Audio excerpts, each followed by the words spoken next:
बिस्मिल्लाहिर्रहमानिर्रहीम। अस्सलामुअलैकुम। क्यूस्ट न्यूज़ के साथ मैं हूं सना हुसैन। चलते हैं खबरों की जानिब। स्कूल खुलने के बावजूद एहतियाती तदाबीर पर सख्ती से अमल दरामद होगा। मरियम औरंगजेब। सीनियर वज़ीर मरियम औरंगजेब का कहना है कि हर शहरी अपनी जिम्मेदारी पूरी करे, मोटरसाइकिल, गाड़ी, बस, ट्रक मालकान स्मोक के खात्मा में मदद करें। सनकार और कारखानेदार स्मोक से निजात में अपना भरपूर किरदार अदा करेंगे। ज़िग-ज़ैग टेक्नोलॉजी के बगैर चलने वाले 15 मजीद भट्टे भी गिरा दिए गए हैं। मुल्तान में 9, रहीमिया खान में 5 और झंग में 1 भट्टा गिरा दिया गया है। मरियम औरंगजेब का कहना है कि आलूदगी फैलाने पर गुजरांवाला, रहीमिया खान और शेखुपुरा में 3 सनती यूनिट सील, 3 FIR भी दर्ज की गई हैं। माहौलियाती कवानीन की खिलाफ वर्जी पर लाहौर में 12 जबकि पंजाब के दीगर शहरों में 10 पॉइंट्स सील कर दिए गए हैं। खराब इंजन और ज़ायद धुआं फैलाने वाली गाड़ियों, ट्रकों और बसों के खिलाफ कार्रवाई भी जारी है। एपिक्स कमेटी इजलास। अहम रुकन के गन्नापुर को नसीहत। मरियम के सख्त लहजे पर वज़ीर आला KP का पुरसकून जवाब। एक बाखबर ज़राए ने बताया है कि वज़ीर आला पंजाब मरियम नवाज ने पहले ये मसला उठाया कि कैसे खैबर पख्तूनख्वा के वज़ीर आला हमले की तर्ज पर पेशावर से इस्लामाबाद तक एहतजाजी रैलियों की क़यादत करते हैं। उन्होंने निशानदेही की कि ऐसे एहतजाज से जान और माल का भी नुकसान होता है। मरियम नवाज के तनकीद के जवाब में वज़ीर आला खैबर पख्तूनख्वा अली अमीन गन्नापुर ने PTI को ख़ुसूसन पंजाब में दरपेश मुश्किलात और इमरान खान के मुतालिक बात करते हुए कहा है कि PTI के बानी चेयरमैन 1 साल से बगैर किसी जुर्म के जेल में कैद हैं। हमारा लीडर जेल में है, हमारे कारकुनों को तंग किया जा रहा है। एपिक्स कमेटी के इजलास में शरीक एक ज़रीन ने बताया है कि मरियम नवाज का लहजा जरा सख्त था, लेकिन गन्नापुर ने अवामी तासुर के बरक्स पुरसकून अंदाज से जवाब दिया। ताहम दोनों वज़राए आला के दरमियान मजीद कोई बहस नहीं हुई।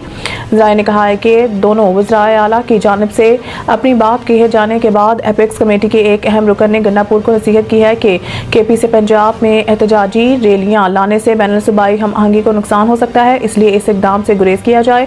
वज़ीर आला को नसीहत की गई है कि PTI को चाहिए कि वो पंजाब से अपने वोटर्स और हामियों को सूबे में एहतजाज के लिए मुतहरिक करे।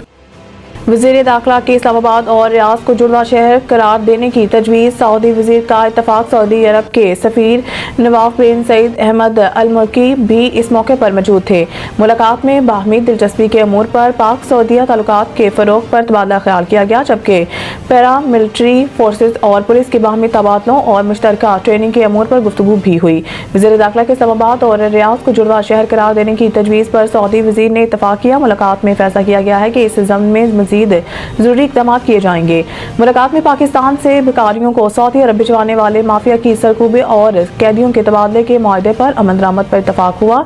सऊदी अरब में 419 पाकिस्तानी कैदियों की वतन वापसी के लिए कानूनी कार्रवाई जल्द मुकम्मल की जाएगी। दिसंबर ta फरवरी 25% तक इजाफी खपत पर बिजली की कीमत 26.07 रुपये मुकर्रर। ECC ने 3.14 अरब रुपए के एमरजेंसी रिलीफ फंड्स NDMA को मुंतकिल करने की भी मंजूरी दे दी है। ये फंड्स NDMA के रेस्क्यू एंड रिलीफ ऑपरेशन के लिए इस्तेमाल किए जाएंगे।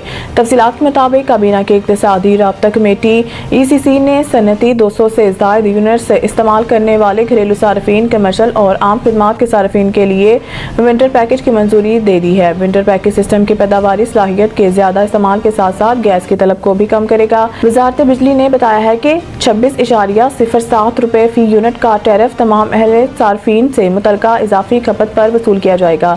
ये पैकेज सिर्फ 3 माह दिसंबर, जनवरी और फरवरी के लिए मंजूर किया गया है। IMF ने पाकिस्तान की जानिब से पैकेज में 6 माह दिसंबर ta मई की मुद्दत के तोसी की दरख्वास्त मुस्तरद कर दी थी। इस पैकेज के लिए कोई सब्सिडी नहीं दी जा रही है। इससे मालूम होता है कि बिजली की पैदावार की लागत 26.07 रुपये फ़ी यूनिट और हुकूमत टैक्सों को निकाल कर भी 52 रुपये फ़ी यूनिट तक चार्ज करती है। मज़ीद न्यूज़ और अपडेट के लिए देखते रहिए क्यूस्ट न्यूज़।